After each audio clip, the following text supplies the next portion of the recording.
کتنے نام ہیں اللہ تعالیٰ کے، اور ان تمام ناموں میں سے اللہ تعالیٰ نے فیصلہ کیا کہ اپنے نام کے بعد فاتحہ میں پہلی چیز جو ہمیں اللہ کے بارے میں جاننی چاہیے ہم کے بعد وہ کیا ہے؟ رب۔ ہر چیز سے پہلے رب۔ اس طرح سمجھے کہ کچھ نام اللہ کے ایسے ہیں جن سے رشتہ بنتا ہے اور کچھ نام ایسے ہیں جن سے رشتہ نہیں بنتا۔ اگر میں کہوں حکمت والا، کوئی رشتہ نہیں بنتا۔ صبر والا، کوئی رشتہ نہیں بنتا۔ کچھ ناموں کے ساتھ رشتہ بنتا ہے اور کچھ ناموں کے ساتھ رشتہ نہیں بنتا۔ اب جن ناموں کے ساتھ رشتہ بنتا ہے وہ بھی بہت سارے، اللہ تعالیٰ کے خالق کا کس سے تعلق ہو گیا؟ مخلوق سے۔ رحم کرنے والا مرحوم سے، جس پر رحم کیا گیا۔ لیکن یہاں پر ان تمام رشتے والے ناموں میں سے ایک نام کا اختیار کیا گیا ہے، وہ اس لیے کہ باقی تمام رشتے اس طرح سمجھ لیں کہ وہ دوسرے درجے میں ہیں۔ پہلا بنیادی رشتہ جو میرا اللہ تعالیٰ کے ساتھ ہے نا، وہ کیا ہے؟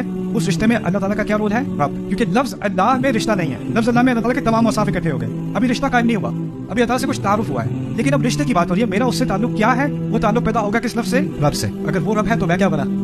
غلام۔ آپ غلام کو کہتے ہیں اصل میں۔ یہ بنیادی رشتہ ہے میرا اللہ تعالیٰ سے۔ باقی تمام رشتے، وہ رحم کرنے والا ہے میں رحم دینے والا ہوں، وہ رزق دینے والا ہے میں رزق دینے والا ہوں، وہ مغفرت کرنے والا ہے میں مغفرت دینے والا ہوں، یہ سارے رشتے دوسرے درجے